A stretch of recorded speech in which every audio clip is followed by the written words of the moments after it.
Pode comemorar, pode celebrar. Mendonça ganhou. Quando você acha que não tem como piorar, vem o PT e mostra que você não sabe de nada. E você sabe que eles estão num poço de lama, que eles fizeram merda, quando Gilmar Mendes se vê obrigado a sair dando entrevistas. É a família, é o povo próximo, é os ministros, é todo mundo em torno do Lula. Todo mundo! Não falta um.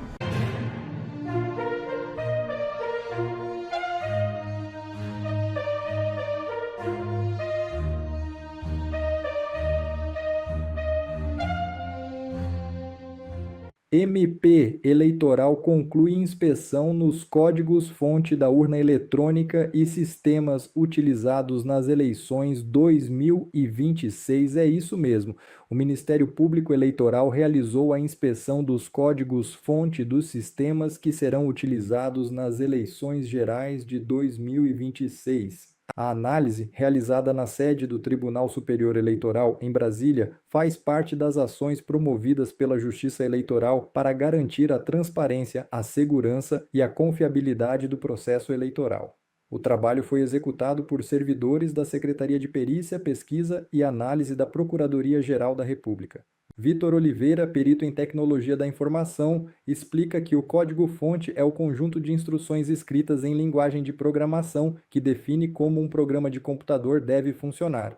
No caso das eleições, esse código contém as regras que orientam o funcionamento da urna eletrônica e dos demais sistemas eleitorais. Durante a inspeção, os técnicos verificam se as instruções fazem realmente o que foi planejado. Embaixada dos Estados Unidos classifica como inaceitável a pichação feita pelo MST em Brasília. É isso mesmo.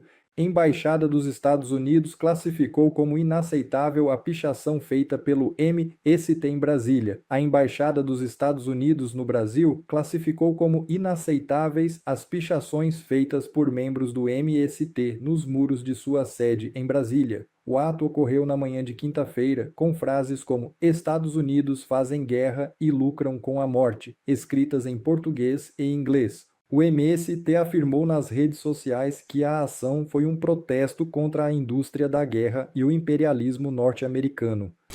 Quando você acha que não tem como piorar, e eu sempre falo isso, vem o PT e mostra que você não sabe de nada. Quando você acha que não tem como mais surgir nenhum escândalo ou nenhum fato novo que possa piorar a percepção de corrupção nesse governo, afinal de contas, gente, vamos lá, é filho do Lula, é outro filho do Lula, é a nora do Lula, é o irmão do Lula, é o chefe de gabinete do Lula, é a namoradinha do Lulinha, todo mundo roubando junto com os ministros. Aí, lembra do careca do INSS, que passava a mesadinha pro Lulinha através da Roberta Luxinger, que roubou o dinheiro dos aposentados? Pois é. Ele soltou mais uma informação. Não é uma informação qualquer, não. Agora é mais um assessor direto do Lula envolvido em esquema de corrupção. Mas o Lula, ele é o cara mais inocente que esse planeta já viu. Escuta essa matéria. Os detalhes aqui em metrópolis.com. Mensagens de WhatsApp entregues. Os detalhes aqui. Careca do INSS menciona secretário de Lula em mensagens entregue à polícia. Vamos ver a matéria? Em metrópolis.com. Mensagens de WhatsApp entregues por colaborador trazem menções a o tal do Barbosa, que é hoje secretário do Lula, que tem esse nome aí gigantesco. Swedenberger. Swedenberger. É o Swedenberg Barbosa, né? Ficou conhecido entre essas mensagens todas e de um histórico conhecido também de outras polêmicas. A Polícia Federal recebeu de um colaborador... Outras polêmicas. Esse cara já esteve envolvido em outros escândalos. Ela tentou diminuir esse fato. Por uma série de mensagens do empresário Antônio Carlos Camilo Antunes, o careca do INSS, nas quais ele menciona o ex-secretário executivo do Ministério da Saúde, o Swedenberg Barbosa, o Berger, né? Parte das mensagens são conversas individuais do careca do INSS com um interlocutor e outras são de um grupo da Cannabis World, que é aquela empresa de maconha medicinal do careca do INSS. Numa dessas conversas, o careca encaminha ao interlocutor mensagem de uma terceira pessoa, segundo a qual Berger já está com aquela orientação em mãos. E aí ele responde: show. O diálogo é do dia 6 de novembro de 2024, quando Berger ainda estava no Ministério da Saúde. Lembrando, a PF descobriu que o Lulinha e a Roberta Luxinger pagavam esse pessoal para poder abrir as portas para fechar contratos corruptos com o Ministério da Saúde, que é o Padilha, tá? Outra mensagem no grupo da Cannabis World. O Careca informa que a reunião com o Berger vai ser às 10h30 da manhã. A mensagem foi enviada no dia 19 de dezembro de 2024 e a agenda oficial do Berger, naquele mês, não inclui nenhuma reunião com o Careca do INSS ou com outro representante da Cannabis World. Ou seja, é uma reunião secreta para tratar de corrupção. Isso está claro. Como que o Lulinha não teve um mandado de prisão ainda? Eu não sei. Mendonça, acho que está na hora. A coluna, um colaborador da PF que trabalhou com o Careca do INSS, disse que ele mencionava com frequência o nome do Berger como um contato seu dentro do Ministério da Saúde. E aqui a gente coloca alguns desses prints aos quais o Childers teve acesso. Para a gente terminar essa leitura aqui, um resumo. Tá, ali ele estava no Ministério da Saúde, certo? Então o Swedenberger roubou junto com o Careca através de contratos fraudulentos do Ministério da Saúde. E qual foi o prêmio que ele ganhou depois disso? Bom, dessa matéria que também está na capa do Metrópolis.com, facinho de você acessar. Lá no começo de 2025, o Berger deixou o Ministério da Saúde e passou a trabalhar como uma espécie de secretário do presidente Lula no Palácio do Planalto. Desses secretários palacianos, né? Essa expressão que a gente utiliza para quem trabalha dentro do Palácio do Planalto. Muito pertinho do presidente, portanto. Atualmente, ocupa o cargo de chefe do gabinete adjunto de gestão interna do gabinete pessoal do presidente. O gabinete pessoal é uma estrutura que tem por missão prestar assistência direta e imediata ao chefe do Poder Executivo no desempenho das suas atribuições. Aqui a gente coloca entre aspas porque a gente copiou. Ou seja, não é um assessor qualquer que trabalha em outro prédio. É o cara que fica ali do lado do Lula, literalmente sentindo o perfume que o Lula está usando todos os dias. Este cara é o cara usado pelo Careca para fazer contratos fraudulentos no Ministério da Saúde com o Padilha, que o Lula tanto elogia e agora é candidato. O que diz o Palácio do Planalto, né, exatamente sobre essa função. E como mostrou a coluna, o Berger era próximo também da lobista Roberta Luxinger. Ah, não me diga. Que tinha clientes em comum com o Careca na atividade do lobby, desse lobby, né, da Cannabis World e de outras empresas, inclusive no Ministério da Saúde, e recebeu pagamentos dele. Peraí. Você tá me falando que o Berger recebeu dinheiro do Careca, que tinha clientes em comum com o Careca na atividade de lobby, inclusive no Ministério da Saúde, e recebeu pagamentos? Sim, é isso aqui. Ah, não, a Roberta Luxinger, né, recebeu dinheiro do Careca, não o Berger. Mas o Berger era próximo da Luxinger que recebia o dinheiro do Careca. Talvez a Roberta recebia o dinheiro do Careca e assim como ela fazia pro Lulinha, que era repassar a parte do Lulinha, repassar a parte do chefe de gabinete do Lula, ela também repassava para o chefe adjunto.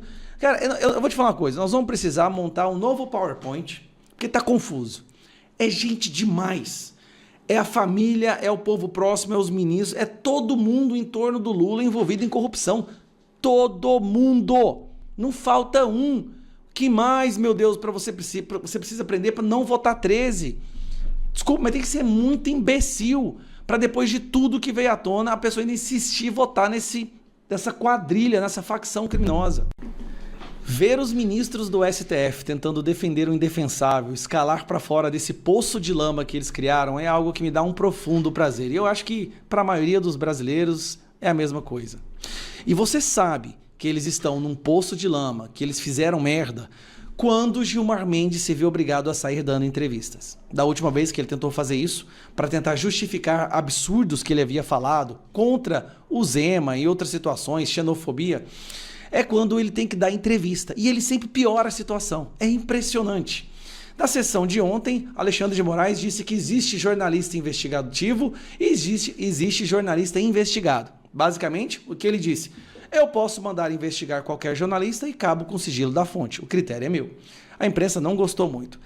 Piorou tanto a situação, essa fala do Alexandre de Moraes na sessão de ontem, que hoje a pessoa que mais dá entrevista na história do Brasil, que é esse cidadão aqui, ó, se viu obrigado a novamente ir tentar explicar o inexplicável, defender o indefensável. E é hilário ver Gilmar Mendes, mais uma vez, Porque da última vez que ele tentou, ele piorou tanto a situação que os seus colegas falaram: para, você só tá piorando, só tá desgastando o STF. Mas vamos lá, mais uma dose de Gilmar Mendes tentando explicar o A inexplicável. questão do sigilo da fonte tem sido objeto de referendo por parte do tribunal. Agora, como qualquer direito ou sistema de proteção de direito, nós temos o uso e o abuso. Pronto. Se abusar do direito do sigilo da fonte, vai ser preso.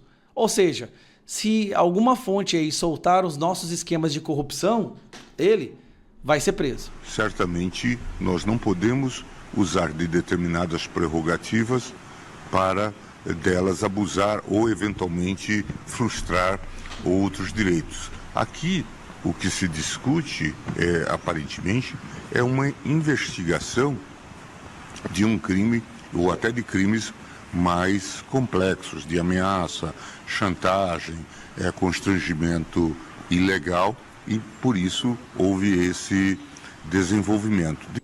A verdade, o jornalista denunciou uma verdade, um fato, que é o Gilmar Mendes, Flávio Dino, estava usando o carro oficial do Tribunal de Justiça do Maranhão para ir na praia e para levar filhos na natação. Quando em vez vocês têm noticiado, eu acho que ainda ontem noticiaram busca e apreensão em escritórios de advocacia. Os escritórios de advocacia também estão protegidos, inclusive pelo sigilo profissional. Que vocês já não respeitam. Então, você está usando como precedente um desrespeito anterior à Constituição para justificar um desrespeito de agora. Parabéns, é uma excelente abordagem. No obstante, eles podem ser alvos de busca e apreensão e outras medidas se estiverem cometendo ilícitos, típicos. Quem é que decide quem é que está cometendo ilícitos, Gilmar? Vocês? Por exemplo, casos de lavagem. Portanto, nós temos que matizar as situações. Ministro, apenas mais uma pergunta sobre esse assunto. Não seria possível investigar sem expor a fonte? Depende das circunstâncias, tendo em vista que, aparentemente, a fonte era autora das ameaças ou dos crimes, ou estava usando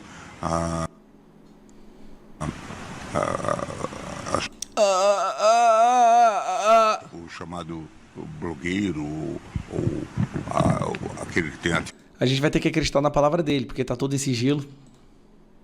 Atividade jornalística para essa finalidade. Então, aqui nós temos sutilezas que precisam ser devidamente iluminadas. Mas eu entendo a angústia do setor de imprensa, jornalístico.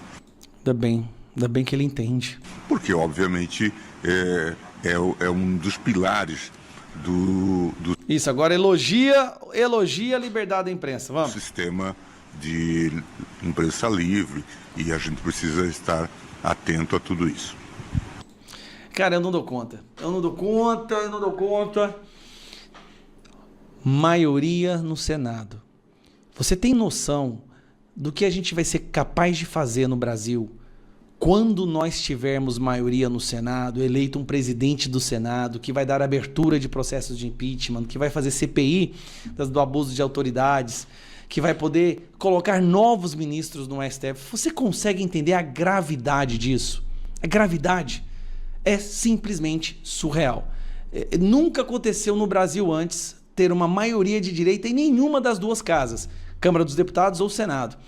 O dia que isso acontecer, principalmente na casa, o Senado é o que decide tudo, tá? Ele é muito mais potente que a Câmara dos Deputados. Quando nós fizermos isso, vai ser Gilmar Mendes. Gilmar Mendes vai aposentar, dá para esperar ele aposentar, mas vai ter impeachment de ministro do STF, sim. Pode comemorar, pode celebrar, porque André Mendonça vence a queda de braço com a Polícia Federal e pega o Lulinha. Mendonça ganhou. Essa é uma notícia boa para animar o nosso dia, para animar o começo desse final de semana. Pode comemorar aí. Gente, para quem não sabe, teve uma briga feia entre o ministro André Mendonça de um lado e a Polícia Federal do desgoverno Lula do outro lado. E o ministro ganhou. A Polícia Federal passou agora mais uma semana transferindo um monte de coisa para o gabinete do André Mendonça, os dados brutos das investigações do INSS. E dentro desse pacote estão os dados bancários do filho do presidente. Leia aqui comigo o que saiu nessa matéria aí da Bela Megali no jornal o Globo. Aí o Mendonça altivo, com a cara de quem sabe o que tá fazendo a coisa certa e vai até o fim. O ministro do Supremo, André Mendonça, venceu a queda de braço com a PF sobre os dados das investigações dos desvios do INSS. A briga aqui decorreu do que ele pediu. O Mendonça ele não quis simplesmente aquele relatório pronto que a PF entrega. Ele quis o que embasou o relatório. E mais, ele exigiu material bruto e indexado. O que quer dizer? O banco de dados inteiro do que foi apreendido do celular, computador, de todas essas pessoas, e isso com uma ferramenta de busca, tipo um Google, para você ir ali e encontrar o que você precisa no material. Para você poder digitar um nome e aí ver tudo o que aparece sobre aquele nome. Aí dentro desse banco de dados estão, por exemplo, aquelas mensagens do celular da Roberta Lursinger, que é próxima do Lulinha, e dentro dessas mensagens se descobriu aquele pagamento para o Marcola, os pagamentos das contas do Marcola. Você lembra? Foi estopim de uma crise que, aliás, tirou o Marcola, que era chefe de gabinete do Lula, da campanha de reeleição do Lula. E ele fez isso, o Mendonça fez isso, porque ele desconfia da própria Polícia Federal. A Bela Megali, ela escreveu e foi no ponto.